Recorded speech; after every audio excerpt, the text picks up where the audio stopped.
And we got a minute to go.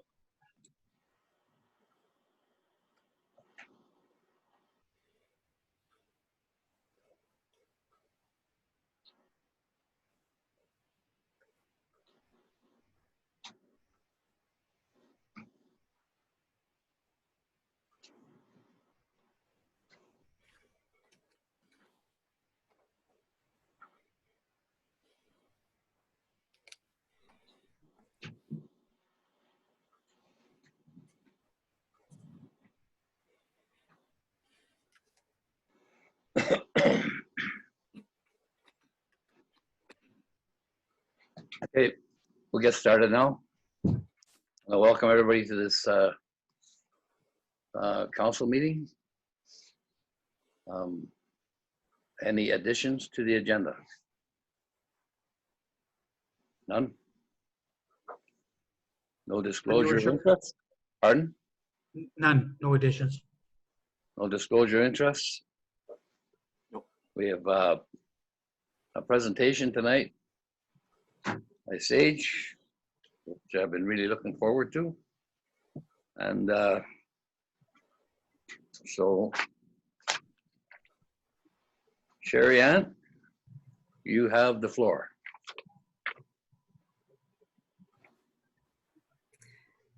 All right, very well. Thank you, Mr. Mayor and Council. It's great to be presenting to you today.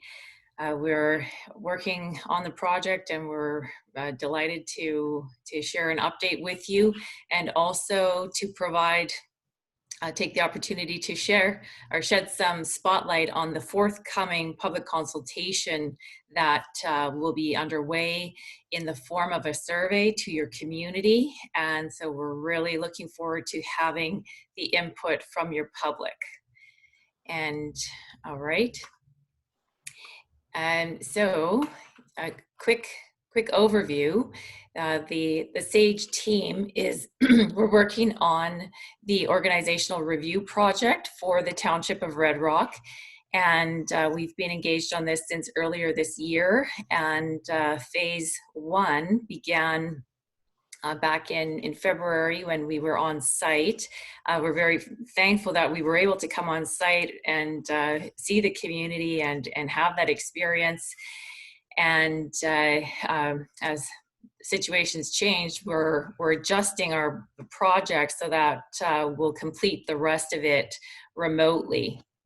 I want to acknowledge my colleague Judy Tran, who is on the call or in the meeting with us today as well, and she'll be sharing with you a bit of financial information shortly. But before we get to Judy's financial highlights, I just want to give share a couple early observations with the council. And so, of course, the organizational review is focused on modernization and efficiencies. And we have conducted department reviews and held interviews with staff. So we met with staff members from administration, public works, fire services, environmental services, community services, recreation, and your library. So we have we've got a pretty broad scope there, and we gathered a tremendous amount of very good quality input from the folks who are the boots on the ground doing the work for the township. We heard, or we saw there's a lot of dedicated individuals that you have on your team, and we heard many stories of community services. And mostly staff feel that the organization is run fairly efficiently, and many commented on the budget limitations in a smaller community, particularly since the mill closed and the township lost a major industry partner. So overall, we saw you're well served with the staff complement with that the boots on the ground level. And we also recognize that job descriptions were being updated, and policy updates were underway as well. So that is good progress. We also noted that additional resources were brought in to assist at the management level. And so this was in public works as well as in the accounting area for year end.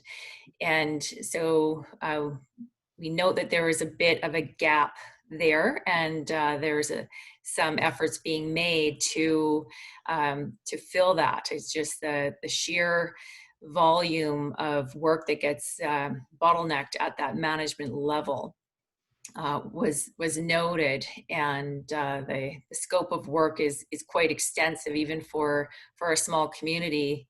Red Rock has a significant amount of assets to operate and services to provide. And so for as far as asset management, for example, we noted that the majority of assets have exceeded 50% of their life expectancy. And so you probably recognize that financial highlight from the preliminary report and from the asset management report. And so we also note that the pollution control plant is a significant new asset for the town. So that's quite a boon for the town, and quite commendable that the township has that, and with along with the significant grant funding to afford it.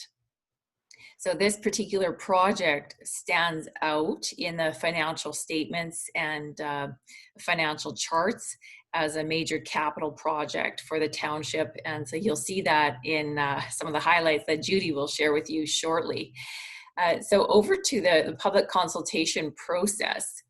Again, we really appreciate the opportunity to shine some light on this forthcoming survey. We'll be rolling it out by the end of the month here. That's our intention, and we plan to have the survey available for approximately 3 weeks. So we're aiming at the end date for the survey to be completed by August 18th or around that date. We still have a few logistics to work out, and we also note that summertime surveys are not ideal, but this year is not typical, and having a 3-week time frame should be sufficient for individuals to complete that. Sherry Ann, you mentioned about the survey would be completed in 3 weeks. When in August did you say? Yes, thank you, Councillor Tedesco. Pardon me, yes. And so we are looking at approximately August 18th. Thank you. So we haven't finalized that, but when the survey's rolled out, we'll definitely have the deadline to complete the survey on that. And that's the date we're looking at the present time. So we will be leaning on the town and to get that message out, to provide notices online through your social media and local distribution, to get the word out there and encourage responses. when you conduct surveys, the response rate is, you always want to as best of response as possible. We completed a survey for a rural municipality in Alberta here not too long ago, and they ended up getting 500 responses. And so it was fantastic, but it typically your sample size would, you're hoping for 10%, but if we had 100 surveys, we'd be delighted with that response as well. But of course, more is better and always welcome. And so there'll be a distribution effort to get that message out and those surveys out to the public. It's very important, and it's an opportunity for the public consultation is an opportunity for residents to provide input into this important review and to inform local leaders as the council, as the council strives to shape the community into a stronger form. So the public consultation survey or process will rely on those survey responses. We had initially in our proposal, we anticipated coming on site again and providing a half-day open house and engaging with the public that way, but we're not going to do that. We just don't feel that it's wise to fly these days, and we're not comfortable with that yet. And so respecting health restrictions and what's reasonable, we'll use the best resources that we have and continue with a survey.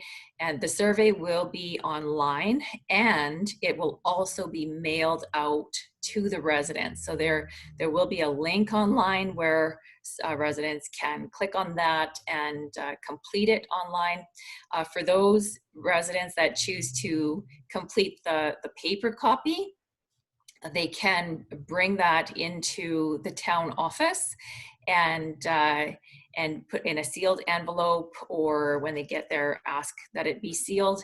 And then the township will collect all those sealed from the residents and will forward them to my office. So they'll forward those to Sage for data analysis and compilation. So a couple other details. There is not a need to fill out both the online survey and the paper copy. It will be one identical survey. And so we ask that individuals fill out one or the other and not both. We do have some analytics that we watch for duplication or abuse or of the process, for example. But so we ask that it's either one or the other. We do also invite residents, if there's more than one member per household, they're welcome to each complete the survey. It doesn't have to be one per household. Individuals in the same household might have different needs. Maybe there's youth, maybe there's seniors, something he likes, something she likes, and so we want to gather as many opinions as possible. If a household prefers to have one survey, that's fine too, but we encourage multiple responses if people wish. The questions themselves will focus on survey or on service satisfaction of the current services provided, and we're interested to know what changes residents would like to see for their community, if any, and what suggestions for improvements do residents have. So recognizing that these are the recipients of the services that are provided to the community. And we think that residents have an opinion, and we want to hear it. We want to hear what do they see. There's the group wisdom mentality to bring those ideas forward, and we will summarize all of that data and provide those comments anonymously in the subsequent report to council. We're also looking for what levels of services residents want to see. And to use a watercraft analogy, is there a preference for the Cadillac model or Cadillac level of a speedboat, or do you think a fishing boat style would be more appropriate for the community? Or do they want paved back alleys and more, or that sort of thing? And then recognizing that along with that, there's a cost for all that. As soon as your service levels increase, the cost to operate and maintain that is increased as well. Sherry Ann, if I may, the paper Yes. survey, how long would it, have you averaged how long it would take to complete? And what about the online survey?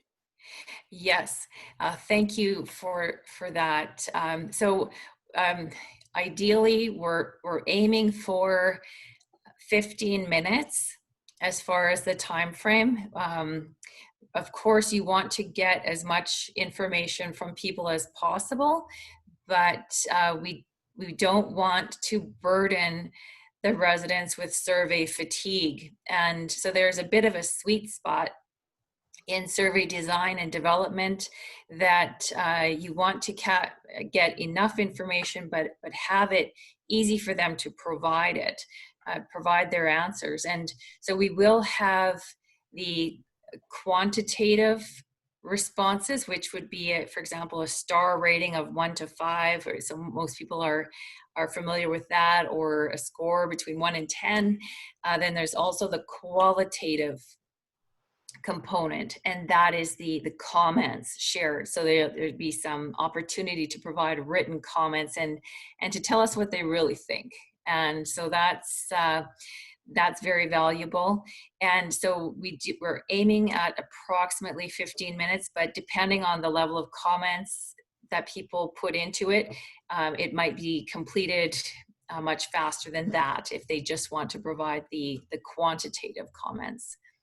I hope that answers your question. Thank you. Yeah, and I'm also wondering if you feel that's reasonable, the 15 minutes, or is that it was shorter, better, or what were your expectations?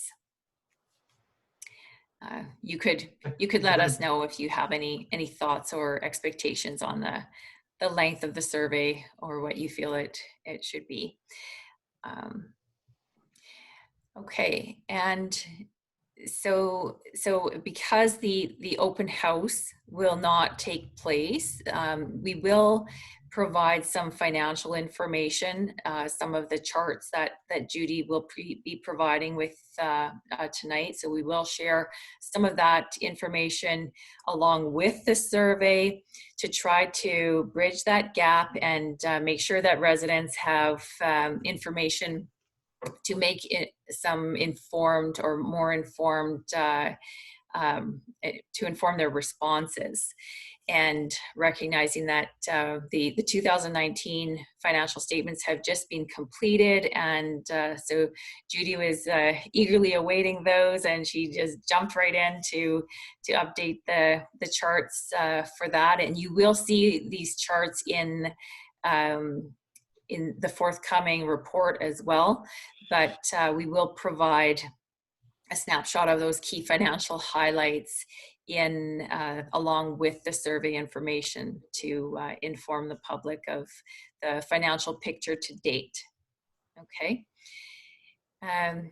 So with the changes that were made for us to stay here in Edmonton rather than travel on to Red Rock, there will be a cost savings. So the project will be under budget by approximately $6,000 due to travel costs that will not be incurred. And then due to circumstances with pandemic and a bit of a delay, then the time frame of phase 2 has also taken a bit of adjustment, and so we're looking at a September 30th report date, and so we trust that is acceptable to the council. And if not, you can let us know. But we think that's probably where things will be at when we have time to analyze the survey data that's conducted in August. So I'll maybe take a few questions if there's any, and then before turning it over to Judy for the financial highlights. Mr. Mayor. Is there any questions for Sherry? Sherry, it's Darkise. I'm glad to hear that you're going to include a snapshot of the financial statements or however it's going to be presented to the residents, because you know, we hear a lot of comments of how things are run or why certain things are running, and no one really knows the cost value of it, or when something is taken away, or when we have to consider closing something down. So if they actually know what the cost is, then maybe they'll like, oh, well, really, this is what we're paying for, and we only have that. Well, but it's up, you know, right? Like that's the point of the survey. So I'm glad to see that, and I think 15-20 minutes to complete the survey. You know, I'm more concerned about seniors, but they're probably going to be doing the written ones instead of online. Not all, but I think a lot of them like the paper copy. So it'll be interesting to see the response. But I thank you for that. Okay. And thank you very much for your comments on that as well. And yes, it boils down to the value for taxes, the value of services received for the taxes paid, and so that's something that we're looking at. Thank you. Any other questions? I have to agree with, strongly agree with Darkise, Councillor Robinson. It's just too bad with this COVID-19 that we couldn't have an open meeting, because the people are really got to see what's the state of the town is in, and be able to ask questions and that. So this 15 or 30-minute survey is going to be great, I think. But a lot of it will be done paper-wise in Red Rock, I think. Right, and that's fine. Like we really want to reach people at whatever form they're comfortable with. So that's fine. We, of course, some of your staff are also residents, and we heard some very positive feedback on the preliminary report as well, that it was informative, and so that was good to hear. Good feedback for us, and I think there'll be a lot more to come in that nature, because we've you know, we'll have some more solid recommendations for the council to consider. Thank you.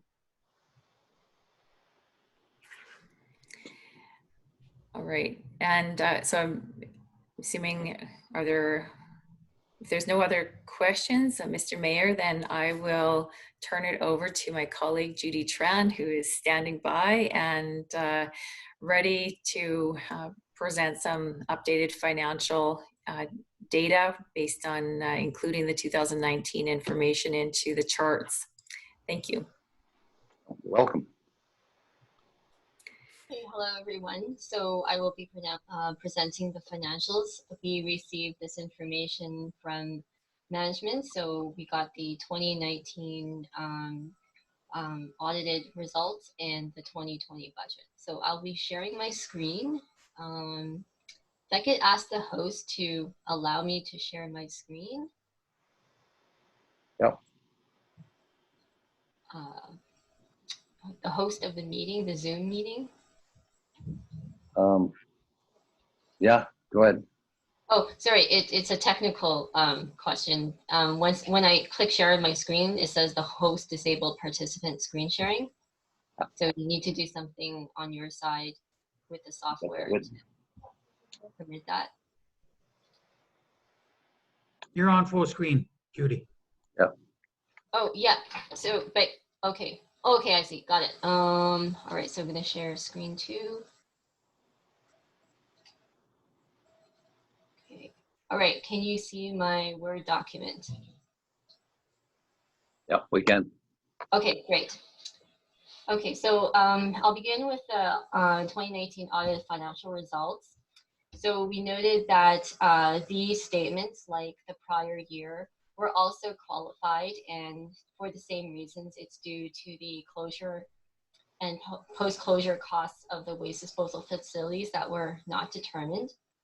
So for these charts, I basically added the 2019 results to the previous charts that you would have seen in our phase 1 report. Major changes we noted are just primarily around the capital grant that was received for the pollution control plant project. And as a result of that, your cumulative surplus is substantially higher. It's 23.4 million versus 13.3 million last year in 2018. So over to the assets that I've charted here, you can see that increase. And that increase in assets is again primarily to the grants receivable that of 4 million in 2019. Last year there was only 0.1.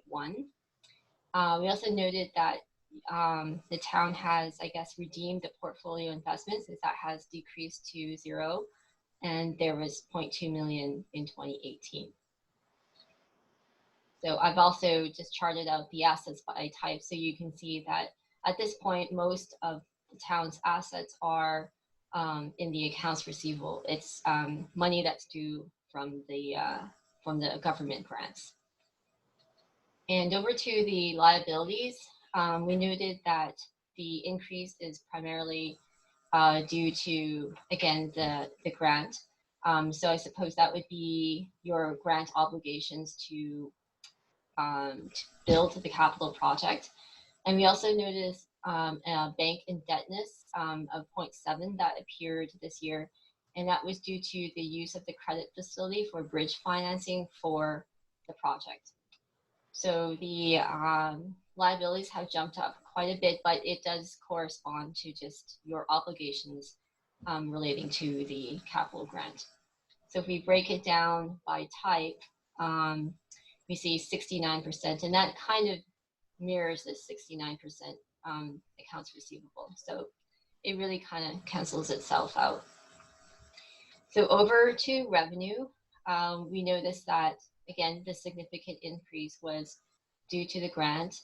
Investment income is lowered because the town used, I guess, the portfolio investments.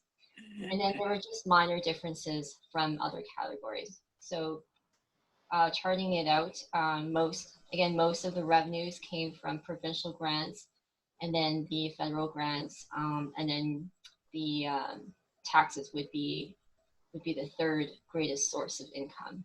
And then I just have the expenses here. Over to expenses. We noted a major variance in the general government program breakout. So if you break it out by program, under general government, the 2019 actuals were 1.3 million, whereas the budget was about 9.9 million, and then the previous year was about 0.6 million. So the major reason for the increase in the general government department is the allowance for doubtful accounts. So there was a provision of about 0.6 million that was created to create the provision for doubtful taxes receivable. And then there was just minor differences between last year and the budget. So as you can see here. So over to the surplus, that brings 2019 to a surplus of about 10.3 million. Again, most of that surplus is due to the provincial grants of 8.3 million. And I've charted out the bottom line over the years, including our 2020 budget. And just to note that it does appear that over the years, the variance between the actual and the budget has been increasing. So this gap here, and then very much so in 2019. And I suppose that's because of the timing of the one grant was not factored in the 2019 budget, and it's but it actualized in 2019. So over to the budget. There is a budget surplus of 186,300, which would be used for capital. So total expenditures would be covered. Total revenues would be covered by total expenditures. Revenue is 10.8 million lower than the 2019 actuals because there is not that those provincial grants. And then expenses are a little lower at 0.6 million in 2019. So again, we have your revenues at 3.6 million, expenses 3.4 million, and then capital expenditures of approximately $0.2 million. And noting that the revenue of 3.6 million is 3.56 million is similar to revenues in 2018 and 2019 budget. Again, primarily it comes from taxes, and then you can see a little bit from miscellaneous, the sewer fees, recreation and equipment rental. And if we broke it out by type, you can see that again, 65% of the town's revenue for 2020 is going to come from taxes. Over to expenses. General government is held pretty much similar to the 2019 actuals. And although I couldn't quite make out that there was an addition to the provision for taxes receivable, but there were just major contributions to the reserve fund that made up to $1.1 million. And there were just small decreases in other categories, except for planning. There was a little bit of an increase there. So that's the expenses. And then if you look at it by type, again, you can see that about a third of the town's budget is in general government. Next biggest category would be environmental services at 17 and transportation at 16%. And then the capital budget, breaking it out, and I use the general ledger codes for this, but here we have, it's fairly broken out in 5 categories. Some firefighting, White Boulevard, bear trap, office equipment, and a gas pump. And if I broke it out by category, I mean, it's roughly divided a third and a little bit more in each of these categories. So that is the 2020 budget. Did anyone have any questions about the financials I presented? Judy, I have to say that trying to understand this would be like trying to understand Greek Braille using gloves. And it's not because of anything you've done. It's the technical stuff is really, really deep. And I hope my fellow counselors will help to explain it all at our next session. Just kidding, counselors. But when, I just have a question. When you're saying environmental services, what does that entail? Like what's all included with environmental services? So I'm not as familiar with the trial balance, and I think Albert and maybe someone in your finance team can explain the types of GLs, but environmental services, that is public works, I believe. Okay, I just wanted, because somebody's going to, I'm sure, just thinking, well, that's a big chunk, and that what's environmental services? Like, what does that entail? So. Yes, and if I may jump in as well to add to the comments. So environmental services is typically your water, wastewater, storm, landfill, garbage collection. Yes. All those types of services are grouped together for your utilities, if you may. So that's a good description. If it's on your utility bill, it's typically your environmental services. And the transportation services would be more the roads and things related to that, and the snow clearing and so forth. Okay, thank you very much. Yeah. So if I were to just, I guess, highlight maybe 1 or 2 key points, I think that 2019 was a particularly good year for Red Rock because of the huge grant that was received from the government. And, you know, as you can see, the surplus, the cumulative surplus, so the bottom line has increased, you know, just about $10 million. So that's a really good, you know, that's really good news. And I would say that, you know, expenses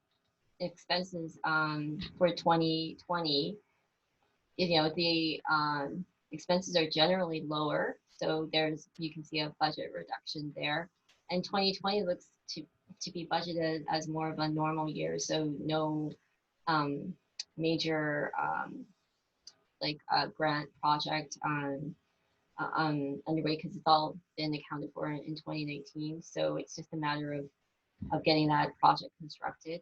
But I would say, like, historically, you know, 2019 is definitely the best year that Red Rock has had in a while. So it was a 10.3 million surplus, and in 2018 was a loss of 261,000. 2017 was also a loss. There was another loss in 2015. So yeah, 2019 I would say has been a really good year for Red Rock because of the capital grant. Okay, and thank you, Judy. I just want to touch on Councillor's comment there that as far as the ease of understanding, like there's a lot of data here. There's a lot of information, and some of it obviously should look familiar to the council because these are the numbers that your auditor just presented to you at a recent meeting when before council approved the 2019 audited financial statements. So this is your financial picture, and one way that we try to portray that information in a little easier to understand format is to have it in a graphical presentation. So you have that visual presentation where you can see, like Judy's put the line charts together, for example, as you see here with the annual surplus. You can see that it has increased significantly. So it's not just a number on a page, it's a trend line going somewhere, right? So you can see like up means higher, of course, and then the gap between the lines is a bit of, or that's where there's a variance, right? So hopefully we're able to provide some information that in a form that people understand and are able to use that to inform their responses. But by no means it's not like they have to get an accounting designation before they can fill out the survey, right? Your residents know how those services feel today being provided to them. They know what it's like living in Red Rock and enjoying the services that are provided, and maybe they have ideas of what else could be provided. And so even if they don't look at the charts or the financial information, they'll still have an opinion on what life is like in Red Rock and how the municipality is serving them and how they feel that they're getting value for the taxes that they pay.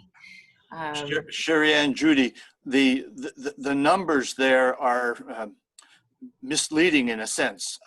I would say that the 86,000 surplus is probably the reality. We can say that's what we got in the bank. When Joe Public looks and says, you've got a surplus of 10 million, what did you do with that 10 million? Because next year it's not going to be 10 million, is it? No, it's going to be it's going to be about less than $200,000. And that's a good point. I think that perhaps for the survey, then I should add a graph of the cash, because this is the bottom line. So and that's different from cash. The cash position for Red Rock hasn't changed too much from 2018 to 2019. So even though Red Rock has posted a 10.3 million surplus, the cash only increased about $100,000. So it's $1.3 million cash. Most, Well, again, I think it's a credit to Albert that we have 186,000 that we can go to the ATM and start withdrawing.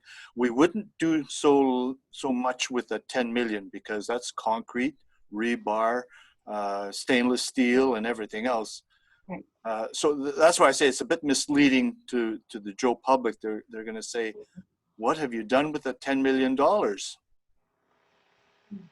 So.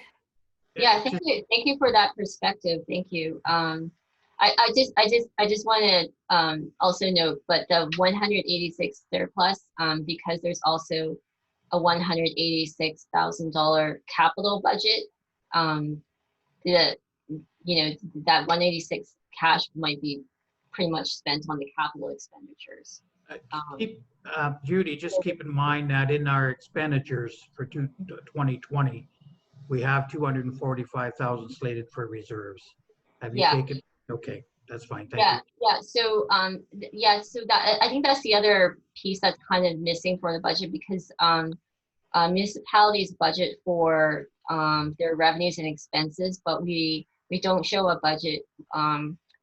We don't publish a budget for the assets. For the cash, that's not presented here. There will be cash moved to the reserve fund, but it's not part of the 2020 budget that you're seeing That's here. good. Thank you. Mhm. Okay. And if I may add as well, that as far as the asset value, and Judy, if you could back up to that. Yes, thank you. So the surplus there, yes. So that's to be clear, that, because Judy said she'll put a line in showing the actual cash or value that the town has to operate on to pay bills and expenses and provide those services. But the 10,000 or 10 million there is the value of an asset. Yeah. Right. Yeah. So that's it's not. So that, as Councillor mentioned, it's a hard physical asset, right? Rebar and concrete and such. So, but there's still a value attributed to that, and it's recorded in the book. So all the assets that the township owns, and all the liabilities that the township has, any loans, all that debt or anything like that, is all taken into consideration for the overall surplus. Okay. Yeah. So if there aren't any further questions, I can hand it back to Sherry Ann. Okay. Thank you so much, Judy and Council. So that Council, that wraps up our update for you. We just want to see if you have any further questions, and we also want to let you know that we are available if council members wish to reach out to us. You can do so. We did have the opportunity to meet with each individual council member back in February, and we appreciated that. And so if council wishes to reach out, you're welcome to do that. But we think we've captured your input from previously, but we just want to let you know that we remain available to assist and hear from you if you've got any comments individually or collectively. Right.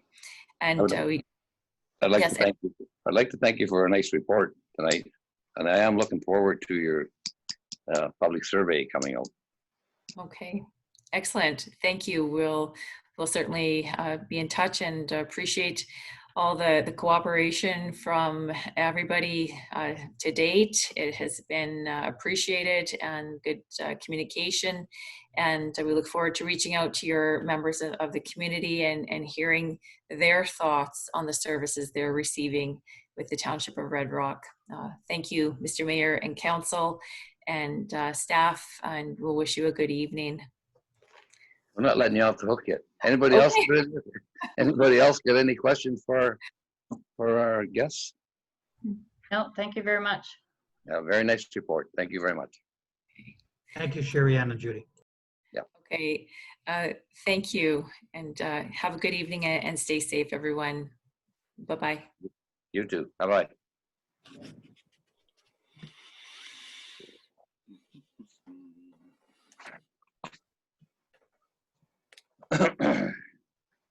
Very good.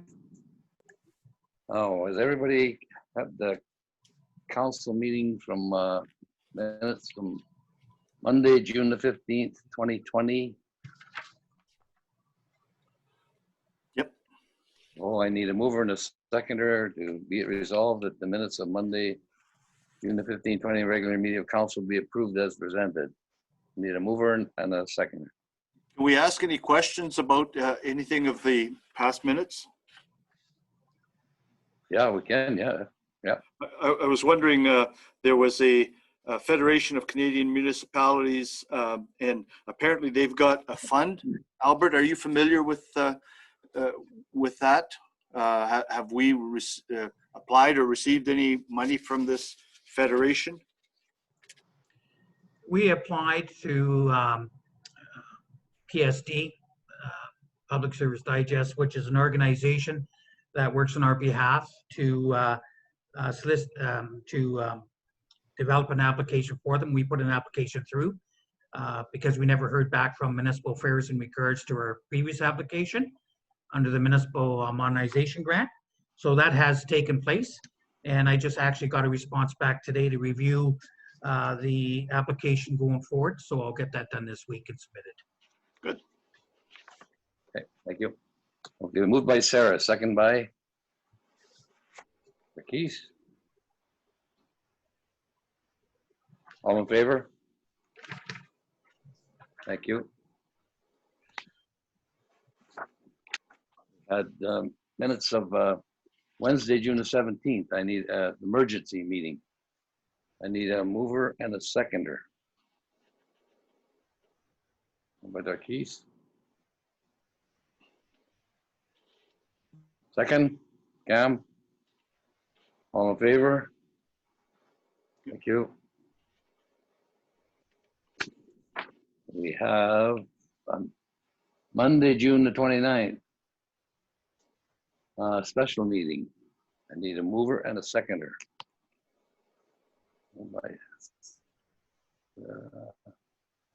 Our keys. All in favor? Thank you.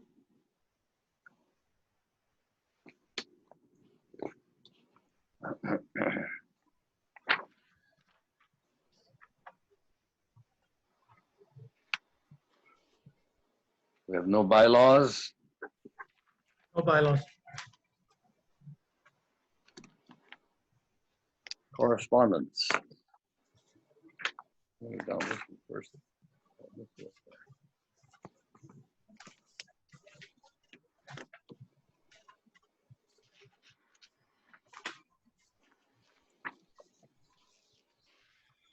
We have one from Corporation of the Municipality of Mississippi Mills. On behalf of Council and Corporation of Municipality of Mississippi Mills, this is to advise you that the following resolution was adopted by Council at its meeting held on June the 16th, 2020. Resolution number 246-20, moved by Councillor Maydam and second by Councillor Dalgety. Whereas December 2016, Canadian Radio, Television and Telecommunication Commission declared broadband international an essential service for Canadians. Whereas access to internal, in many rural communities in Ontario is limited or non-existent. And whereas current broadband investment projects across Ontario will still leave many residents unserved. And whereas the COVID-19 pandemic has underscored the digital divide, leaving many rural residents unable to participate in e-commercial or online schooling, or unable to move businesses online or access healthcare and other services online. And whereas communities and municipalities are developing economic recovery plans, and whereas there may be potential federal and provincial funding for shovel-ready infrastructure programs to kickstart the economy. Therefore, be resolved that the municipality of Mississippi Mills calls on the provincial and federal government to include rural broadband investment as part of the economic recovery shovel-ready projects for municipalities. And that Council directs staff to circulate this resolution to the Prime Minister of Canada, the Federal Minister of Rural Economic Development, the Federal Minister of Innovation, Science and Industry, Federal Minister of Economic Development, the Minister of Infrastructure and Communities, the Federal Minister of Health, the Premier of Ontario, the Minister of Municipality Affairs, the Minister of Economic Development, Job Creation, Trade, the Minister of Heritage, Sports, Tourism, Culture, Industry, the Minister of Education, the Minister of Infrastructure, and all Ontario municipalities. The Association of Rural Municipalities of Ontario and Association of Municipalities of Ontario, Federation of Canadian Municipalities. Why didn't they just put a big thing on the bulletin board? We got that one. We have another one. Well, that was put out by Jean Hartfield, clerk. Another one from Ministry of Municipality Affairs and Housing.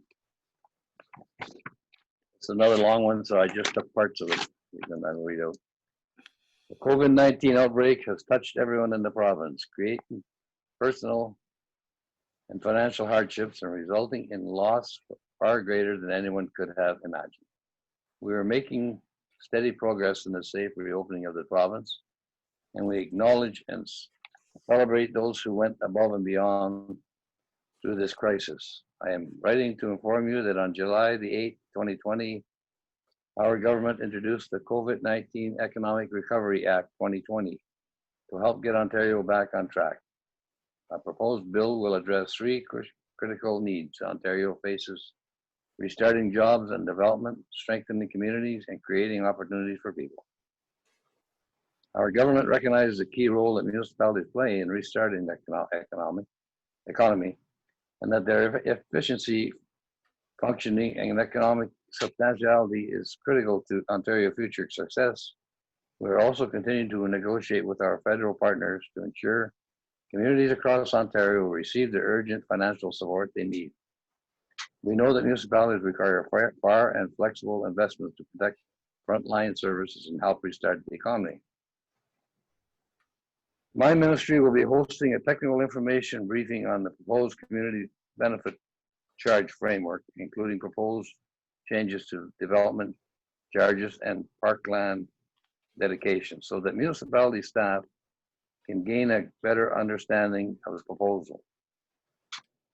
A technical briefing will take place in the near future, and invitations from the Assistant Deputy Minister of Local Government and Planning Policy Division, the Municipality Chief Administration Officer, Treasury Board, and Chief Planners will be forthcoming. As the province continues to reopen and the economy recovers, it's more critical than ever to position Ontario as a top-tier destination for investments, domestic growth, and job creation.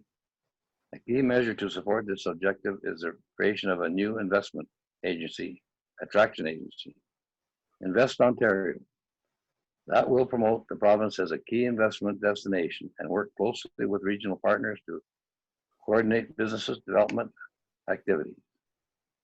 Our greatest challenge lies ahead of us, and we know we cannot overcome them alone. It's time for everyone to play a role in rebuilding Ontario together. We will ensure no community or region is left behind.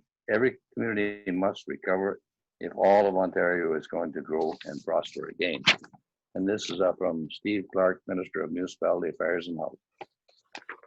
May I comment on that, Mr. Mayor? There's some very important items in here. The second paragraph, Ontario faces restarting jobs and development, strengthening communities, and creating opportunities for people. Then below the last paragraph, my ministry will be hosting a technical information briefing. I think this sort of thing is very important, and I hate to be beating the same drum again, but we do need another body in administration to be able to handle some of the things. Right now, we've got one of our administrators chasing after dogs and doing all sorts of things that I don't see how he can manage to handle all this stuff. And there's so many opportunities here. But anyhow, that's just my comments, and I'm sorry to be interrupting. Okay. We got a letter here about the weight room.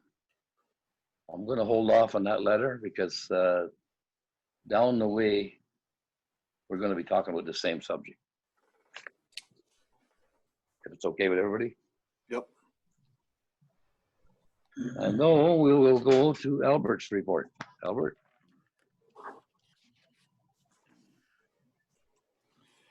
Thank you, Worship. This is basically from June 15th to July 15th, 2020. Reviewing back taxes for 2020 and letters to follow. General information, working collectively with residential developer. They have retained Hatch, as you know, to supply conceptual drawings for underground infrastructure, hardcore services.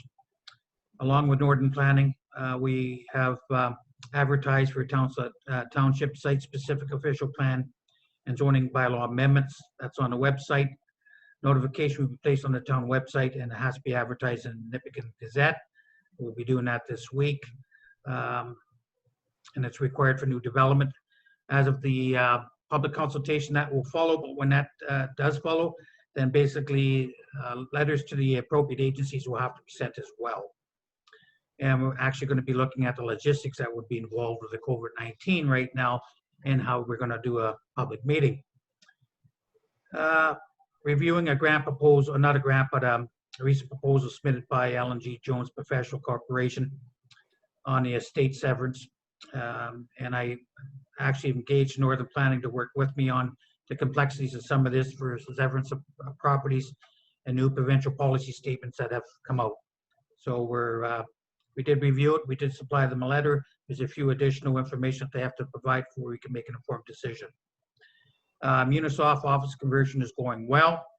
I'm pleased with the results so far, and our staff need to be commended for their efforts. Have established 8 meetings with ministers, and I've got 6 replies to date for the AMO 2020 virtual conference, Ministry of Finance, Transportation, Municipal Affairs, Environment, Infrastructure, Tourism, Culture and Sport, Economic Development, and colleges and universities. And I'm just working on what we're going to be proposing to them here these last couple of days.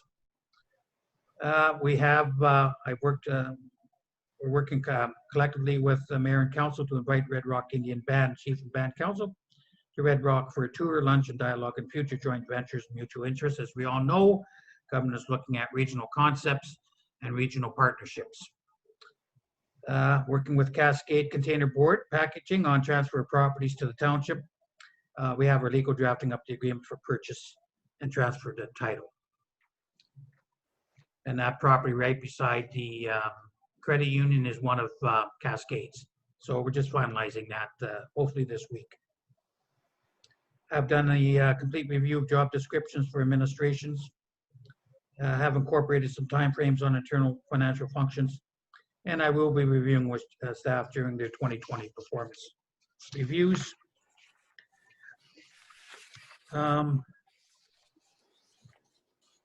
The 2019 financial statements are being bound as we speak, copies, and hopefully I'm going to be getting electronic copies so we can get this posted on our website since they've been approved by council. Next regular meeting of council, I'd like to schedule to be held at the Interpretive Center. I don't know what council thinks. We can monitor basically the situation as we go forward here. If cases seem to increase, we'll keep on with electronic meetings, but if not, we should be looking at trying to set up something again at the Interpretive Center. So we'll play it by ear and see what happens. Progress on mail collection environment FOI requests going well. Have had a conversation with Ministry of Environment today in regards to meeting with the minister due to the fact that they said that this would be priority, and I can appreciate COVID-19, but we've been waiting for over a year to get this information, and they're going to work diligently to get that for us prior to the meeting with the minister. Working with 3P partnerships for Red Rock development related to future tourism strategies for the community. It's at the preliminary stage. More will follow in August. Working with Impact NOP on reassessment on mill industrial site, future tax levy implications, and the revenue decrease in regards to industrial land. I'm actually exploring options for a street sweeper with Blair, and I've had some dialogue with a few communities to see if there's any interest. Nothing has come back so far, but we're going to have to look at something along that line, because I guess right now, from my understanding with Blair, the one in Nippigan is broken down, and basically they're not planning on repairing it. So I don't know what the options are going forward. We've advertised for an animal control officer. We've got 3 applications. We'll review them tonight. No decision will be made on selection. That'll be in camera. Also working still with Aqua in relation to costing of wastewater chemical supplies like efficiencies. So we'll be discussing that tonight as well. The township will be arranging a joint meeting with Infrastructure Canada and OMAFRA on funding for the new SCADA proposal of the water treatment plant. We're trying to slate that for August. Hatch has prepared an agreement for the costing of this. It's going to be over $200,000. They haven't said that they won't look at our proposal if we can take it out of the original budget for the wastewater, but we have to play that by ear, and we have to get agreement before we even go down that road. But Albert, what is SCADA? SCADA is a control system that's used. The system, that the control system and monitoring system in the new wastewater treatment plant is going to be a SCADA system. We have a PCL system that's different from what we have in a new plant going in. So what we're saying is, if we can put a SCADA system in with the water plant, along with a SCADA system that's going to be put in the new wastewater treatment plant, it'll streamline the operations quite substantially and can be able to monitor it. So Thank you. That's what we're planning on doing. I've reached out again to Aqua and also Hatch Engineering in regards to what level facility this is going to be, either a 2 or 3. I haven't got anything back yet. I find it odd that we're doing a $26 million expansion. We don't know what level this wastewater treatment plant is going to be. I've been told it's going to be a 2. I've been told it's going to be a 3. I want something in writing so that we can plan for the future.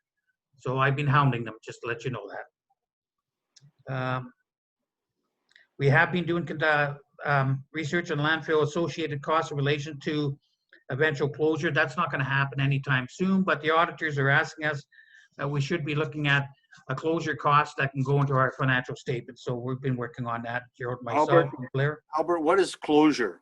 I don't. Are you talking about when the life of the landfill site is completed? That's correct. We should be putting dollars, identifying dollars on what it's going to cost when the closure does come up. So we're putting that aside as we go on in years before it closes. Okay. Okay, and we're going to be also working with on a 6-year plan, our financial plan for the water wastewater, which is required by July 21st. We have one, I think that's been there for 10 years or so, but now it has to be updated, and it has to go to the ministry, and it has to show basically self-sufficiency in regards to providing the service and the rates that we provide, not subsidization. Fire hall doors have been installed. They look good. We're going to see what we can take from the old ones and put into the old storage building. New solar lights have been ordered. I don't know if they've arrived yet. I know that Blair and Gerald have ordered them so that they'll go on the sign out at the front. So you can take pictures at night when it's dark of the sign. Whatever, I'm just kidding. Yeah.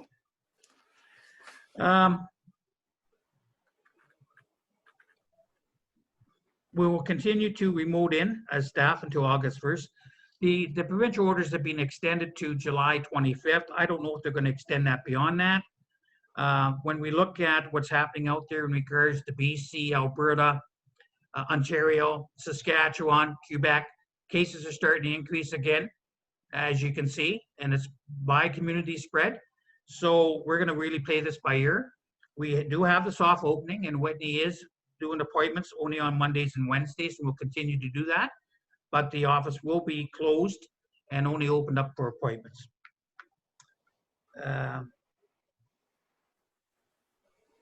And we did have a conference call with our legal and Michael Gravel's office and related to the mill property.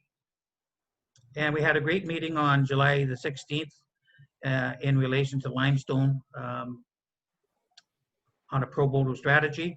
And we're going to get a lot of good partners and individuals and agencies that will come in here and assist on the tourism.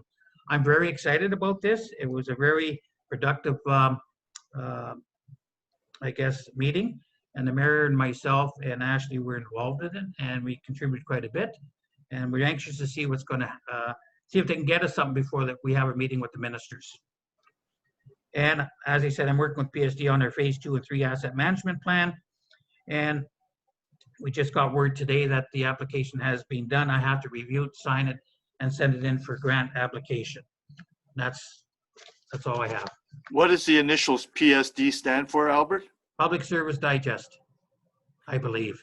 Stand to be correct, but I think that's what it is.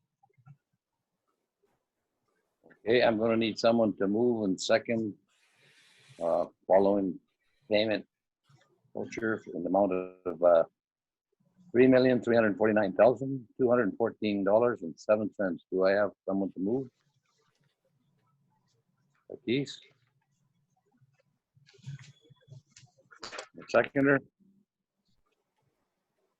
Sarah? All in favor? Thank you.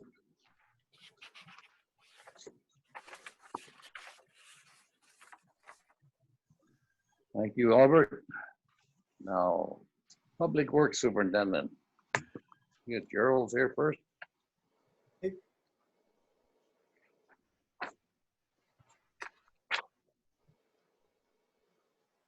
I'll start off with the can people hear me here? Yep. Okay, sorry. Yep. Start off with recreation. Routine, we're still doing the standby generator inspections on a weekly basis, and they get filing reports with myself. I put it away for file that. The other part of it is the roof over the current club hallway access is leaking quite badly, and has been leaking for some time now. So I think in total of 3 buildings that we have, I got 3 roofing contractors to come and have a look at that. So we have our building, the Public Works building itself, with the steel roof has leakage in the Public Works area, as well as the some leaking around in the fire hall. The Marina Center has some, and so does the Recreation Center. So we had Burmet and Triad came and did an inspection and gave us quotes, but Triad, I know I'm not going to get much from them based on how their reply was just verbally. I expect something from Burmet this week. Lakehead Roofing is waiting for work to be finished at the wastewater plant roofing, the new installation, and then they'll come and look at ours. And I've also asked Alltech Roofing to come and do an inspection of the roofs as well. So hopefully that get that up and going and get some quotes so we can see what the cost of that would be. Electrical contractor has been working in the restaurant at the Red Pebbles Cafe there. Lighting switch and receptacles, which were problems, have been resolved and have been fixed. Also, the dishwasher there, we serviced it 3 or 4 times, Blair, and we've even hired some people from locally in town who are familiar with that and still haven't resolved it. So what we did is on Thursday, we took it out Friday morning, brought it up to Thunder Bay to Russell Foods to get the full inspection and get it operable and bring it back. That's enough. We spent too much time on that. Too many man hours from our area here, so get it done once and for all. The picnic tables and the barricades were removed from the Red Pebbles Cafe as well. as the official opening of that restaurant was at noon hour on Friday. The Marina Public Works continued the inspections of the Marina building. Now with all the, and part two of this, the two primary recirculation pumps have been arrived and been installed and everything is working well there. But we have another ongoing issue with the solar hot water system, which just, and the controller has failed. So Blair and I have been looking at that, and I think we'll have to come to some decision here or not, whether that is really worth the time to have that in the roof. I think it may even come to the point that we may want to dismantle it and remove it from the roof altogether, because it's causing us a lot of downtime. The issue we have with that is the sun keeps beating on that, and the glycol gets so hot that it blows off on a safety inside the building, and then we lose all the glycol from that system as well. So it's something we really have to pay attention to, and we're going to make a decision on that this week. Number 3 on that is the LOMO is a new company name from POMO, which is the Marina Center and Interpretive Cameras on that floor. And you'll see that they gave us finally gave us a quote of one single camera, which includes the hardware installation. And in addition to that, though, the old software is obsolete and a new software program is required to make that work. And that's roughly around that $6,000 mark, as well as the license fee. So we're still working on that. And this gives you an idea of what we're up against with that particular one camera. The other two will be removed and discarded. They're no good to us. Gerald, this camera thing, is that the one that projects little fishies on the floor? That's correct. Shows the Lake Superior outline and fishes and boats and stuff, yeah. You know, for $20,000, I could do without little fishies and boats on the floor. I trust the other councillors would have similar thoughts. Yeah, it's a decision that you... Take a vote on that, John. Yep. Alrighty. Yeah. Again, in addition, we spoke about the leaking in the roofs, and the roof. This number 4 item is roof of the utility room is leaking there as well. So that's all part of the contractors coming to look at that and give us some roof estimates. Number 5, Cardinal Roofing was awarded a contract to repair the kiosk roof. That was repaired on July the 9th. And the Public Works crew did some interior roof truss repairs in preparation. We still have some other work to do as well, and some insulation, but we'll do that ourselves. Health and safety. We had another safety meeting every month. We have one coming up on July the 20th. The topics of this month's of June's safety meeting was student hiring and responsibilities, review of implementation of equipment, pre-start checklist, more so to discuss with the students on the lawnmowers, what to look out for, as well as student safety. Lots of it was hydration with that really hot weather we had. We had water. We got fluids, all types of fluids for them, and warned them about if it's that particularly hot day is to get some shade, work 15 minutes or so, get cool off. And we had a discussion on morning tailgate meetings. Include the students in that as well. Before they start going out to work, have a little discussion of what their day is going to be like. General Public Works, again, still taking the precautionary measures with the additional 5 students, the 2 at the marina and the 3 cutting grass as well. So All the lawnmowers were serviced. We did get some parts that were necessary for the lawnmowers. Some of them came through Amazon, some came typically from Thunder Bay area. They appear to be doing a wonderful job, Gerald. You guys are doing good. Yeah, I commented on them and what kind of job they're doing. They're doing an excellent job. All the watering the flowers, everything that needs to be watered there, as well as all the municipal lawns. The 5 employees, which includes Kevin, Bev, and the 3 students, are doing an excellent job there. Let them know we appreciate their efforts. I'll pass that on to them. Thanks. There are 3 roofing contractors. I mentioned that before, just a repeat. And these are the 3 areas in question that we need to have a look at the buildings. Now we got on June the 18th, we had urban forestry in to have a look at some of the bad trees here. A lot of them need serious trimming. So they gave us a quote back, and so we issued a purchase order, and they'll start sometime in late July to first week or so in August.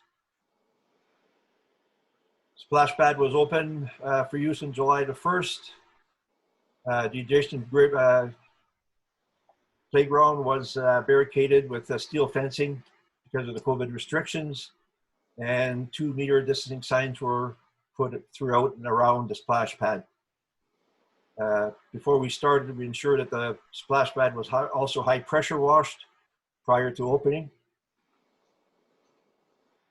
The municipal dump, we gave contract to Dan Hurd Contracting, as we mentioned in earlier meetings, to scarify and open up portions of the top of the dump to gain more access and give more area for access for garbage coverings.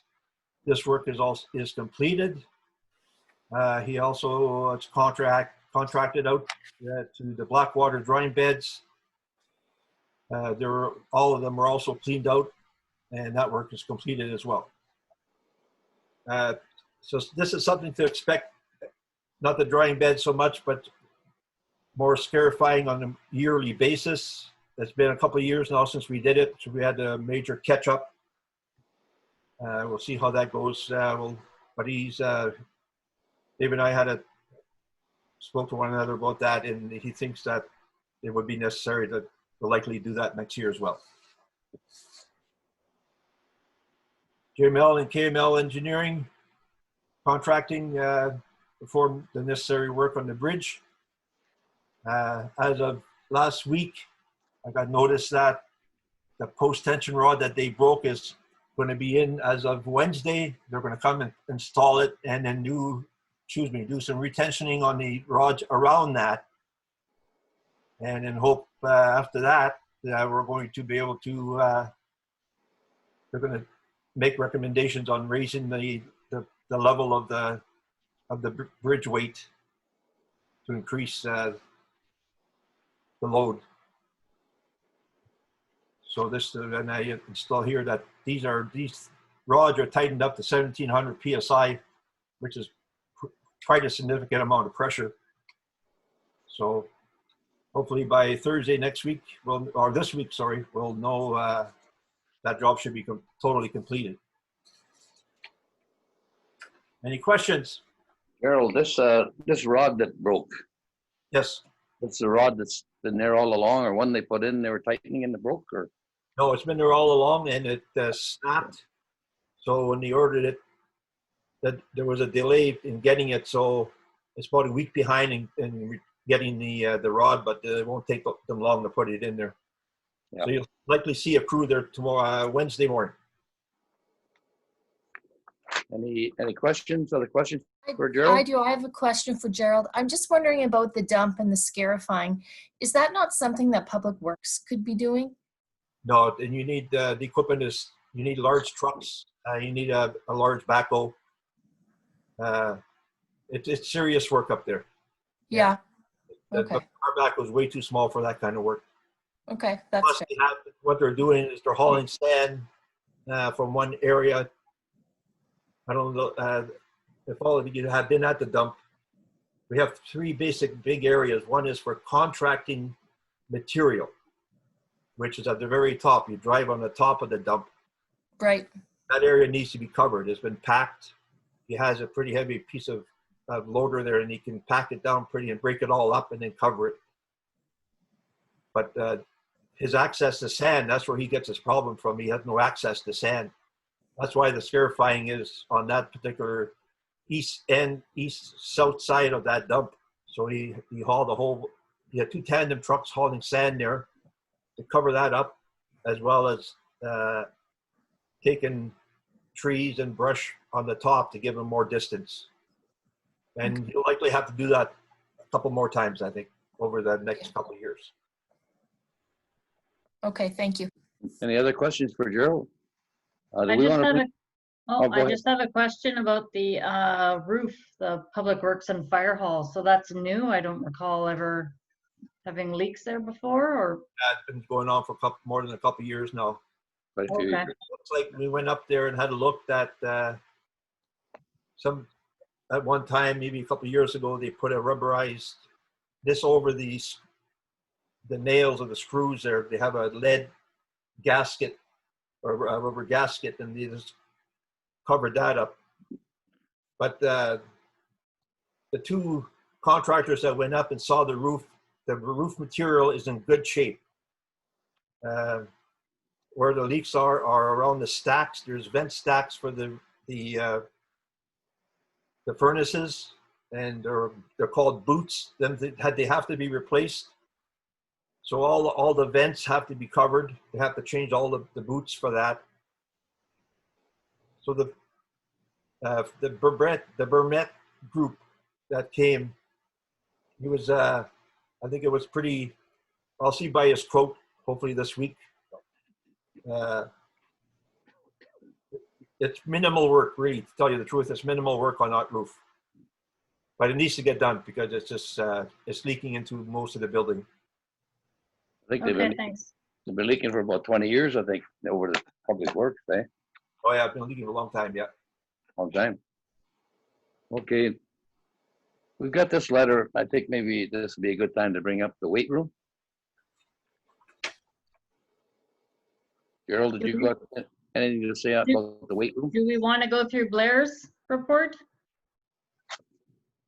Well, we can go through Blair's and then, but I thought we'd bring this up under Gerald's report. Oh, okay, sorry. Albert, you suggested that? Yes, I think it'd be a good time for Gerald to speak on it, basically in regards to what his recommendations would be and his rationale behind it. So I put in the COVID phase 3 opening of the Red Rock for the Red Rock Township, and they included two areas, which is a cafe as well as the weight room. So a little bit about the cafe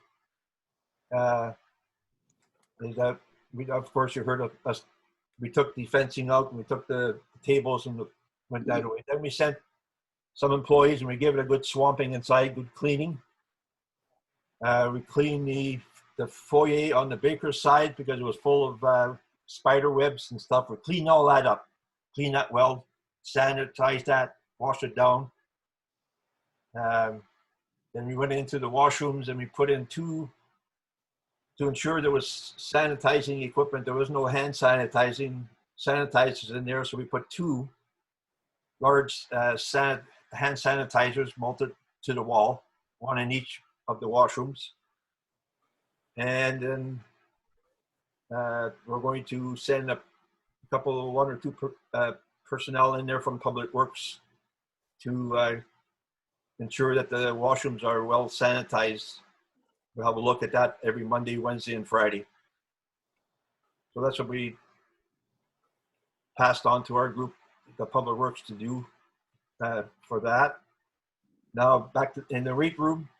So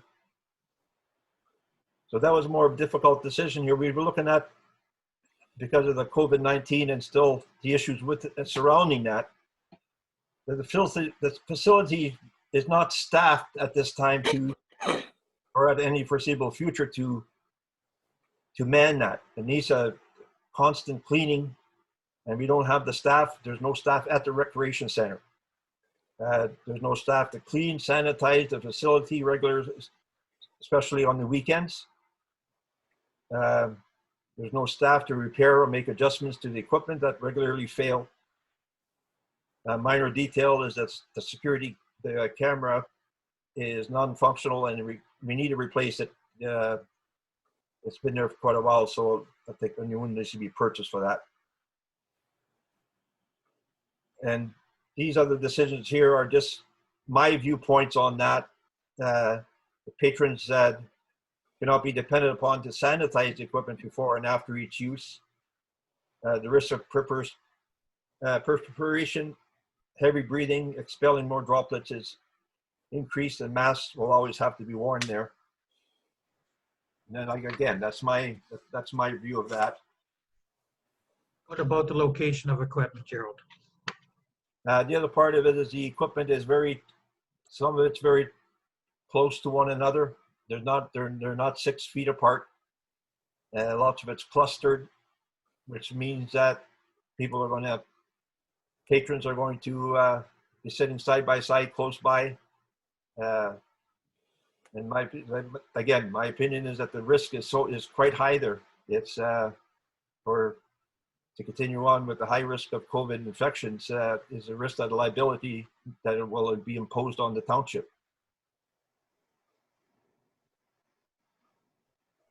So the recommendation, I think, from Public Works in our conversation is that we should hold off for at least a month prior to opening up the gym, just to see how the COVID that seems to be escalating now throughout the provinces, what transpires there, and monitor it closely. If it appears that everything is, in regards to even gyms in Southern Ontario, they have their own staffing, but they do have a certain amount of people that's going to be in there at any one time. So the feeling of administration and Public Works is that we should hold off for a month prior to allowing it to open. We just want to get council's point of view on that. If it comes right down to that, people want their dollars back, then basically we can prorate it, give them their funds back until such time that we open up the gymnasium. And then the revenue loss basically will be added to the COVID-19 funding when the provincial government, as they stated, now have funding to, I guess, give to municipalities and the revenue loss that they've incurred so far. So that's our position, but we'd like to hear from council where you stand on this as well. So up to council. Sorry. Go ahead. How many people are registered with that weight room? Fortunately, I don't have that information at hand, Councillor Tedesco. I can find out and get it back to you. You give me about 1 minute, I'll find out. But what's the feeling, say, of the rest of council here on this? I would like to see the gym opened eventually, but I'm comfortable with waiting the month and seeing how things sort of pan out. I recognize that we don't have a staff member there, and I think it's okay to take a month just to sort of sit back and see how things are going to unfold. And I think that as long as we sort of get that information out to the public, that we do anticipate opening it, but we need to sort of hold off just a little bit longer. I think that's fair. Marquise? Well, I would like to see it open, but with certain restrictions. No more than 2 people. We know the size of our room. You have to wear a mask actually throughout your workout. You cannot be there more than 1 hour because it's limited. So many people can only be in it so many times, right? Some people actually work out for a long time. No, you need to be able to accommodate everybody. You have to, you're trusting people, right? You're going to be trusting people wearing a mask. We have to trust them that they're going to wipe it down. I know we do have somebody on contract that cleans a municipal building. Maybe there's an option. I don't know. I'm just bringing it up. You know, at 12 and at 6 p.m., there's an hour of cleaning, deep cleaning again, or I don't know. I don't know if this can be billed at all for COVID, but I would like to see it open, if we're going to wait a month, I want something set up in place that we're going to, when we're ready to open, it's all in, we're ready to go. Okay. I Cam, agree. go ahead, Cam. I agree with the two counselors and Albert and Gerald. I also agree with them. We do have 70 members. Oh, Wow. okay. And the people that go to the gym are hardcore, right? Yes. Enjoy that. That is their religion. And I enjoy that we can provide that to people. So I think that we need to sort it out and make something work. So are you Okay. saying wait a month and provide that information to, I Pretty think well- for sure. I think a pretty month well- is okay to sort out. And like Darkees said, like maybe there's, you have a time limit and there's a limit to how many people, right? All those things. that would have to be established. There's no question Yeah. about it. And how many can enter Yeah. and basically the sanitization. So you're saying basically from I hear Councillor Tedesco, Mayor Nelson and Councillor Park and Councillor give it a month and then put some mechanisms in place to open it is what I hear. Is that correct? I think it would be important to let people know beforehand what's going to be done, so Well, that Well, there'll be a sign there. Yeah. plus it'll be done, it'll be done tomorrow. It'll be posted tomorrow on the website so people know basically what the stance is and why we're doing this. excellent. Okay. I kind of like Keisha's idea there of checking on the lady that on the cleaning here, maybe can be done when we do get it open twice a day or something. Well, I mean, if she works Monday to Friday, I don't know. Anyways, you're just thinking, you're trying to cover it all. I mean, you're trusting people to be able to clean after themselves because of, we're in an emergency situation, but it's not expected, right? You have people who want to wear masks, some who don't. Regardless, Ministry of Health or the health unit is requiring us to wear masks. So everyone's gonna have to follow the rules, but I just want, if we're waiting the month by next council meeting, if there's no cases or if, you know, we're still in stage 3, then we're ready at council to say, yes, we're opening and we're going from there. Ashley, you got a question or comment? It was just in regards to the security cameras, because with those not working, they are on my list to apply for, but there's no guarantee that the funding for those security cameras would be in by the time, unless that's something council wanted to take on themselves for purchasing the security cameras. It is on my list, but there's no guarantee that we would have new cameras by the end of the month, because that was mentioned in Gerald's report as well. I think if you got them on your list, we can wait. Actually, I think. Ashley, can you get some with little fishies?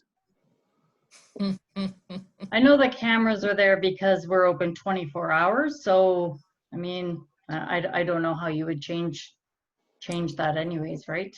Because it's a passcode. It's not like you lock the building or it's only open for so many hours and until a camera is replaced. Cameras were pretty well put there because when we had Teen Town going, there was a couple of young fellas that had the combination because they were members. And there was a few times that room was full with the other teenagers from the teen room. And I think that's pretty well when they got the cameras going there. So, Cal and Nancy would go down and check the camera every once in a while and see who all the kids were that was in there. Okay, so that's what we're gonna do, leave it for another month. And that's Gerald and your report, Gerald. Anything else for Gerald? No? Okay, Blair. All yours, Blair. Right. Water treatment and distribution. I don't have anything currently to report for QMS DWS update. Plans to replace one of the water distribution bleeders that is currently set up inside the Bell building at Frost and Stewart Streets has started with the purchase of a prefab shed to house a new bleeder valve. A service line that runs through the corner lot between the Bell building and 2 Frost can be utilized for this purpose. I believe the water service line that's there used to run to the old chip station in the mill. So it's a 2-inch service line that we can dig up and reduce, put a water meter on it, and house it in that building. A temporary distribution bleeder has been set up on a hydrant at 2 Frost Street to help maintain a stronger chlorine residual for this corner of the system. Drinking water staff have been monitoring the chlorine residuals here on a weekly basis and have noticed measured levels of chlorine dropping as water temperatures increase. The chlorine levels have come up with the secondary bleeder in the area. Regulation 170 of the Safe Water Drinking Act states that a minimum level of free chlorine residual in a distribution system be no less than 0.05 milligrams per liter. The measured levels of chlorine have been averaging about 0.25 now. So we're well above that limit, but that's something that we commonly find around this time of the summer when our raw water level coming into the plant starts to warm. You get more biological activity going on in the system, so there's more of a demand on the chlorine. Drinking water training providers have been advertising some opportunities for operator training through webinars while COVID-19 restrictions are in place. A decision from the Lake Helen band that would allow training sessions to resume at their water treatment facility should be known closer to the end of the month.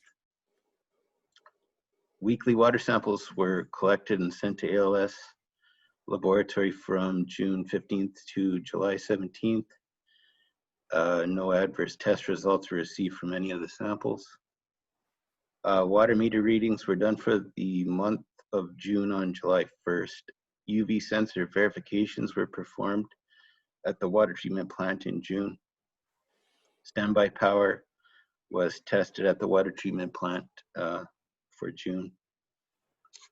Wastewater collection and treatment, 1 load of screenings was hauled to the landfill over the course of this reporting period. Lift station number 2 required one of the pumps to be pulled to remove a blockage. This is the 4th time Public Works has pulled a lift pump this spring. On all occasions, it appears that the main cause for these blockages are disposable wipes. The Public Works Department has suggested that a notice be included with the next round of water billing that points out items that the public should refrain from flushing down toilets. And then standby power was not tested for the month of June at the wastewater plant due to time constraints and some of the work being done at the project. That's all I have for this month's report. Any questions for Blair? Is this issue with the stuff that gets caught, the blockage, is this something that happens with other municipalities as well, or is ours, this situation unique? Oh, I'm sure it does. I mean, I've seen bulletins for the city of Thunder Bay. They discourage disposable wipe usage.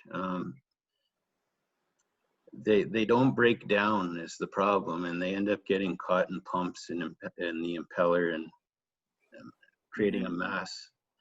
And you have to pull the pump in and remove these blockages manually. So it puts a demand on our crew, time-wise, something that we shouldn't be doing as frequently, especially for the number of households that these lift stations serve. We have 2 lift stations, are both on the Red Rock Road route. So, they really don't service that many homes. So if we can get people to stop using this type of product, that'd be very beneficial. Especially, like, I've never had to pull these pumps 4 times before in 1 year. Blair, is this something, I know we've discussed it before and posted, is there, I don't know if it's appropriate, can we take a picture of what it looks like? And then next time we need to, honestly, next time you need to advertise, this is what we have to do. Like, we know it's happening, right? Because everything's visual with a lot of people. So unless you actually see it, this is what's happening. I don't know. I'm just saying. Yeah, maybe we with just some brought it level up of discretion. Yeah, we just brought it up a couple meetings ago, and I mean, we brought it up before that already 3 times this year. So Yeah. people aren't getting the message. Well, I know they're a popular product, but the fact is they don't break down. It's like flushing a piece of cloth down your toilet.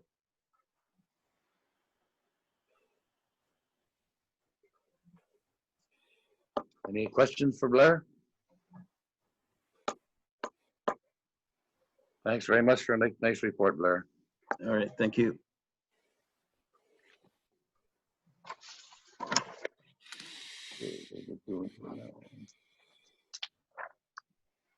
Community development. Ashley, it's all yours. Alrighty, so in terms of projects and grants, I've been working on the Enabling Accessibility Fund. So that's a small project grant for municipalities. It's been submitted. So this is increasing the accessibility for small municipalities. This is 100% funding. So this project is to make our municipal office accessible. So that would be installing power doors into the municipal building. So the exterior, both exterior doors and then the one into the municipal building itself. So if it's 100% funded, awesome. So that's been submitted, just waiting to hear back. The only recommendation with that one is a 20% contingency fund should the estimates that we submitted end up going over. They did come with price ranges based on the work to be done and the location of the municipality. So I'm quite comfortable with the prices that were, or the estimates that were for that application. Next one is the Infrastructure Canada grant for the rehabilitation and renovations to the rec center. That is still at a standstill. No updates on that. I've been reaching out to the ministries for that program. So that one is infrastructure with the Ministry of Recreation and Sport. We'll have to figure out what's going on with that in further detail, because those roof renovations for the recreation center were part of this grant application. So if we end up having to do those roof repairs before this grant is awarded, those expenses would not be eligible as part of that project. Celebrate Canada report has been submitted, and thank you to our volunteer fire department for putting on our fabulous fireworks display for Canada Day. Still complications with the Red Rock Mountain Trail in terms of the signage. Still haven't heard back from MTO, no emails, no phone call responses, anything. I've reached out to a couple other municipalities. They haven't had permits in, so who knows?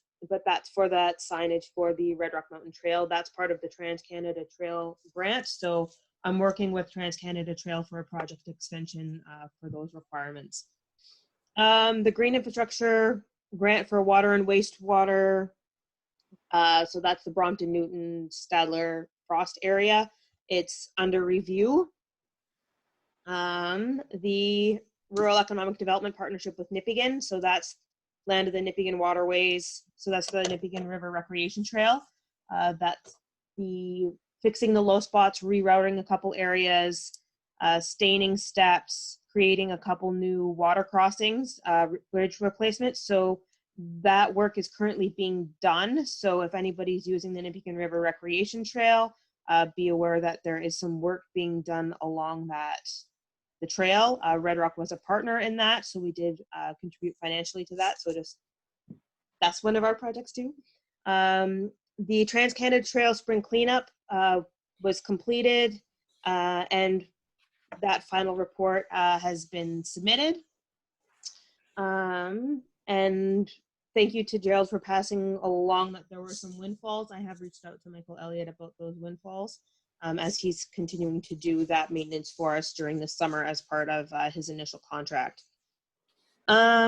FedNor and NOHFC applications for the community strategic plan and community profile. So that's 45% provincial, 45% federal, and then 10% is the responsibility of the community.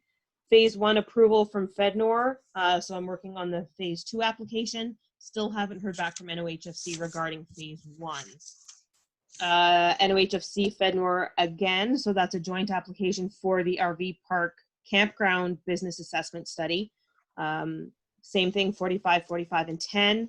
Both submitted, both waiting to hear back on phase 1 for those. So that will identify the best operating structure for an RV park and campground, whether it be municipally owned and operated, municipally owned but managed by a private company, or fully privately owned. And that will look at, based on the 2019 Hatch construction study, with all of the aspects of the RV park that we wanted, what would be the best feasible operations model, as well as fees, charging fees, and operations of that campground. Ashley, I understand that the diagrams and everything for that are basically shovel ready, aren't they?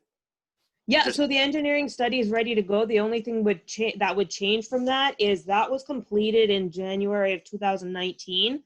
So by the time this grant gets completed, like we get approval for the grant and then the actual study gets completed, would be about 2 years from the time the original study was done. So we're looking at about another year from now by the time that's finished. So those cost estimates may be a little higher. Mm-hmm. So we'll have to, that contingency plan for materials and labor, those all expenses may be higher. So we'll have to take that into consideration when the time comes. So it wouldn't take too much to almost like putting some persuasion on the provincial, the politicians?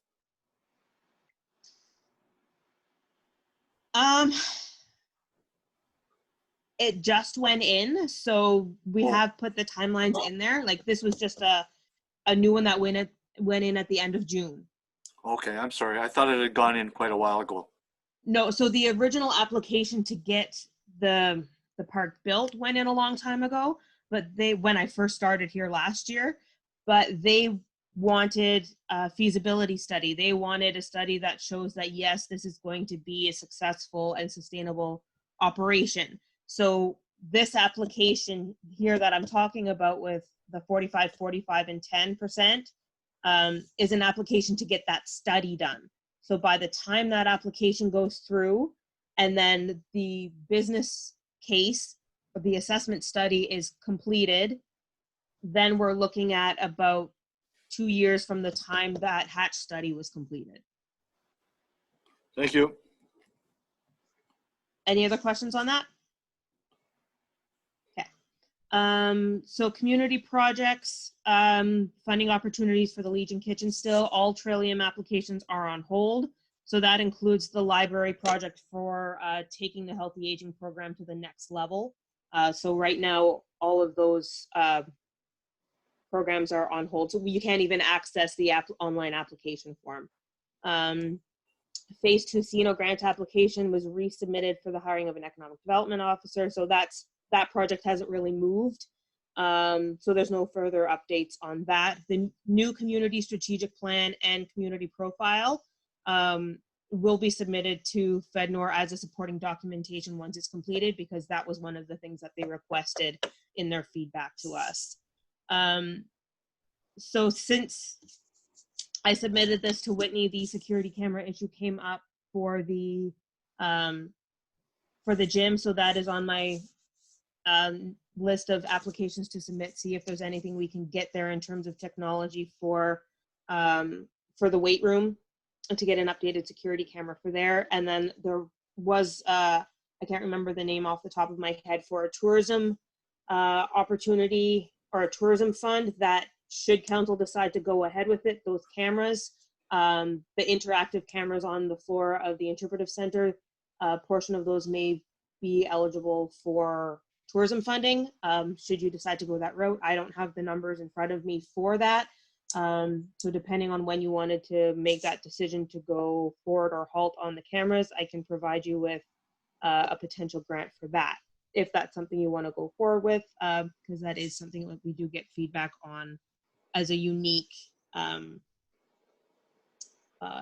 feature of our interpretive center. So I can provide you with what I know, and then you guys can make your decision. Local activities, we do have the Paiute Mountain Run, virtual run using a running app. So we did get permission from Chris Paiute to have access to their property to get up to the Paiute Mountain Run, the Paiute Mountain over the course of the weekend of August 8th and 9th. So Andrea Zapsik's kind of taking over the lead on the virtual run. So there will be no prizes or luncheon.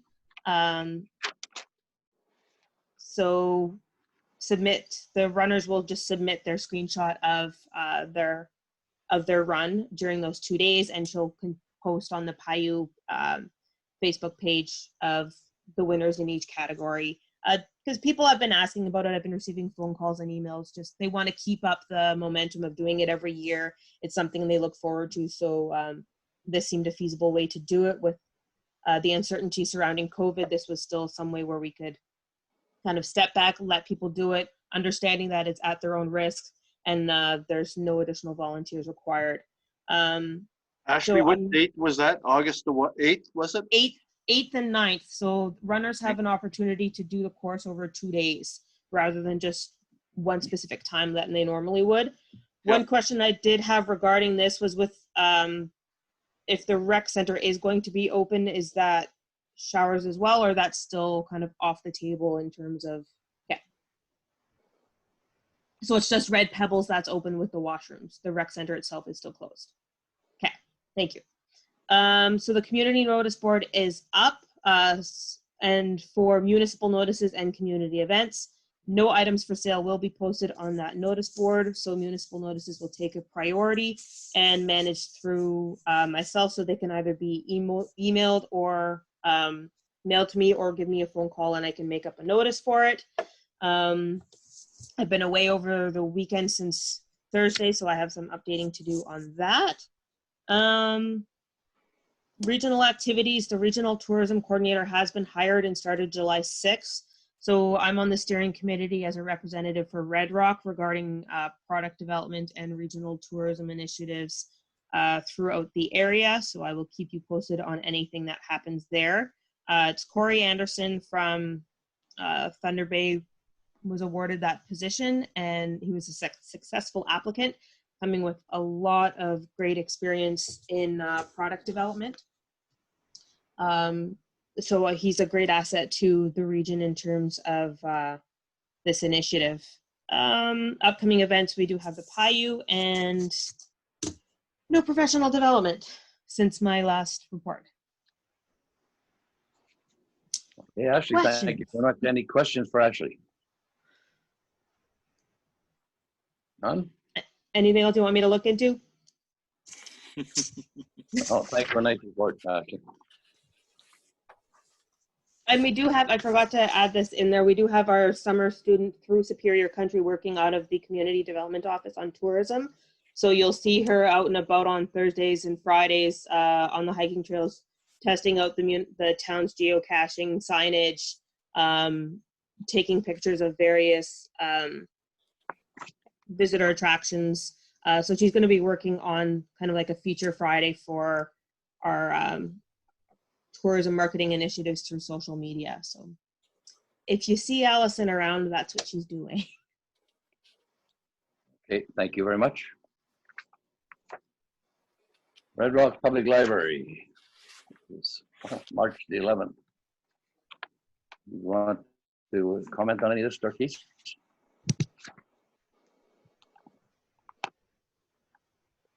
I forgot I was on mute. I wasn't at this meeting, but what was discussed? Again, Jazzy conversion, this was back in March, so I had talked about this for quite a while.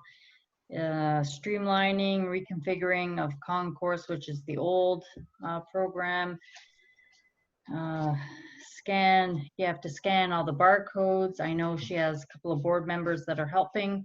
In our package, the counselors are provided with stats from the library. Nancy does this all on her own, keeps track, so I think she does a great job.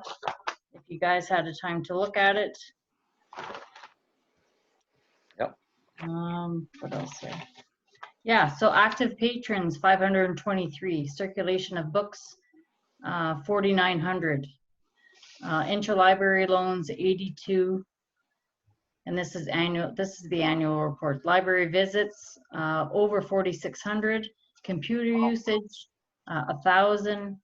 Database usage, 2,200. Program participation, 938. Collection holding, so that's what we have, 13,500. So for a little library, we do quite well. They do make a little money with faxing and printing for people. They do resumes, like they go above and beyond what really they're called for, but they are doing their best. Checks registered for February 2020. Checks 140 to 149 in the amount of 11,135.91. Payment was sent. This was all before all this COVID stuff happened. So basically it was just regular board information about books and converting to Jazzy, which was the biggest. And I believe that's almost done. The library at this time is still holding, they're doing limited, I don't know what the word is, contact with patrons. You can email the library with your request, and they're so good, they know their patrons, that they kind of scoop up 3 or 4 books for you and give you that. I haven't heard any complaints. There's a drop-off in front of the library door. They can pick up your books there. They wipe them down, they wait 72 hours. They're doing the best that they can with all this COVID-19 and social distancing. I think they're doing a great job. And that's it. We're going to be doing, I believe in September, a video or a Zoom meeting. That's it. They do do a very nice job. Anybody have any questions for Darkis on this report? Just let the people at the library know that they are considered to be a valuable resource. I will. Okay, that's library. Unfinished business, none. New business, COVID-19, phase 3, just open discussion. I think we already discussed that. Well, yeah. The fitness room recreation center, we've done that. The citizen patrol. Sorry, Gary. Just because we had a letter submitted from citizen, should we read it? Which one is? I mean, yeah, fitness? So the fitness one.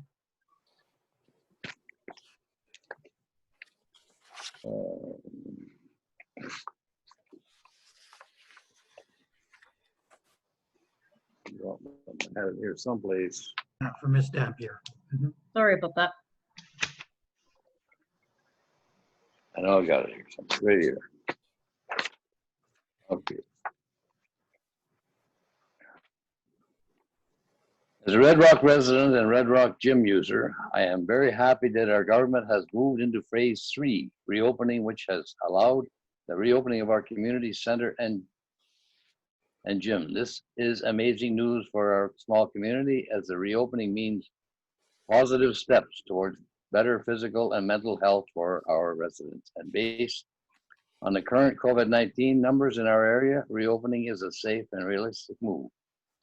I would, however, like to offer some safety suggestions on a safe reopening of the gym. I would like to suggest a policy that states self-monitoring for the assumptions of COVID-19.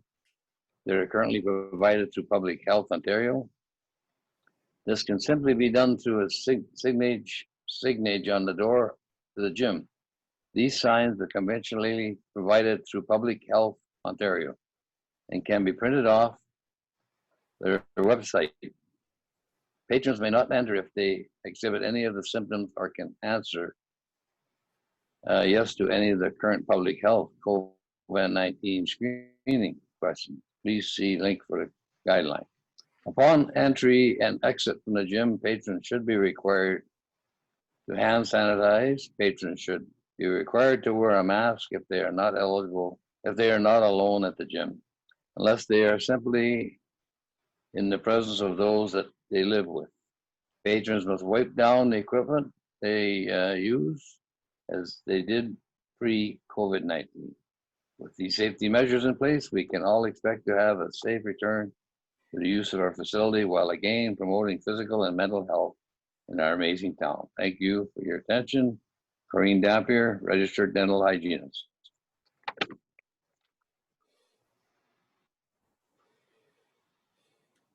And we already discussed what we're doing there, so taking them up. I would just like to bring up the masks. As we know, the Thunder Bay Health Unit is advised, I guess, July 24th. Yeah. In the area, we're considered in their area. That mask will need to be used, right? Going into public buildings or businesses or whatever it is. So as long as the employees, I guess, know, I don't know what they're doing for servicing township-wise, like the municipal guys, if they have to service anybody's residence for water or whatever the issues are, but that we're well aware of that. And the Recreation Red Pebbles is aware. If she doesn't have any of the partitions, she'll have, like, the staff will have to wear masks all the time. I believe, Counselor, she's already got that information from the Okay. Public Health Unit. Yep. I also talked with Lance from the Thunder Bay District Health Unit today. They're doing an education survey up until the 24th. They've already put on the website signs that can be printed off in regards to masks are required. It's more of an educational thing that they want to do to make sure that all patrons going inside businesses wear their masks. It'll be up to the business owner to ensure that they wear their masks. And it will be a toll-free number if they're having issues, and they're going to be monitoring the district very carefully to see how the masks and the are doing within the jurisdiction of Thunder Bay and area. So. But these masks, as of that date, somebody going into Saunders store, it will be up to Danny? No, it'll be up to the individual themselves to make sure that they wear a mask. And that's through the education through the Thunder Bay District Health. Okay. They've got advertisement going out, and it's going to be up to the individual, to be honest with you. Okay. Very good. That's my understanding. Stand to be corrected. Am I on the right track there, Chris? Well, I think, well, I don't know how they're going to really enforce it, but Yeah. really you're supposed to be wearing a mask if you're going into any, you know, Business. yeah, Inside business, yeah. or any business, municipal building, wherever you're going. So going into Saunders or Yep. the grocery store, and it's up to him to provide, to work with that policy. I don't know what the rules are for a business to follow the health unit's guidelines. Well, from my understanding, they have to approach the individual if they come in there without a mask and say that you're required to have one. They said don't get into any kind of confrontation. It could be because of health reason they can't wear a mask, but that'll have to be identified when the person comes in there. So it'll be upon the individual, the general public, and I'm sure most of them will follow the rules of the road, and businesses will adhere to it as well. The time will tell, right? I was just uptown. We were at the Vanderwees, and you don't get in the store without a mask on. If you haven't got a mask with you, they'll sell you one for $2 at the door. Yeah, that's just the way it is. And I mean, people have to get used to it for now until the restrictions, the emergency is lifted. So it is what it is. Okay. That's finished with that one. The Citizen Patrol Neighborhood Watch, we're going to leave till the next meeting because Councillor Muir was the one that wanted to talk about this. So That's correct, Your Worship. And maybe we'll have the Staff Sergeant Nippy can come and talk to. We did talk to him once before about it, but maybe come and give us another talk. That's fine. Right now, I need a mover and a seconder. Council move in camera. By Cam. Seconder. Sarah. Okay, so I'll just ask you all to mute your mics, please, and we'll go back into camera. Council moving the camera at 9:03 p.m. in order to address a matter pertaining to, and I guess I can just pick one of these because you got nothing marked here. Oh, okay, just that. Personal matters about identifiable individual, including municipal or local board employees. The receiving of advice that is subject to solicitor client privilege, including communications necessary for that purpose. All in favor? Thank you. I'm going to use this one then. Yeah.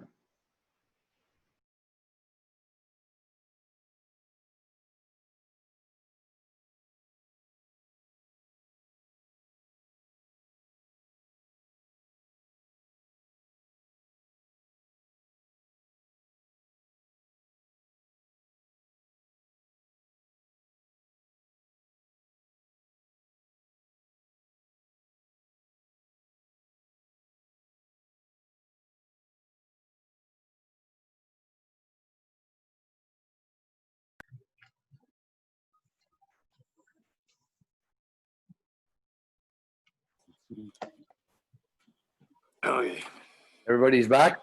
I'm back. Yes, on efficiencies. Okay, we just need somebody to move and second the council come out of in camera. Moved by Keith.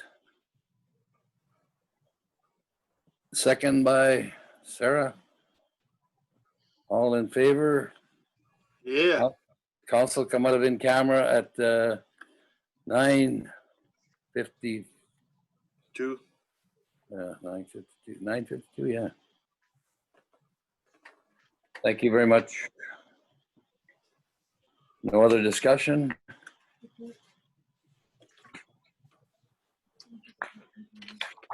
Other discussion? I need a mover and a seconder to shut this meeting down at 9:55. Please. Oh, well, in camera. What we talked about in camera was just some legal matters and about Dog catcher. dog catcher, yeah. That's what we did. Okay, move by, but we adjourned. Who's gonna make a motion here? Keith. Second by Sarah. All in favor. This meeting be adjourned at 9:55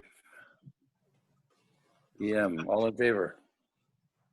Thank you. Longest meeting we've had in a long, long time. How do we turn this thing off? Bye, guys. Good night, Mute. everyone. Mute and go camera and just shut her down. Good night.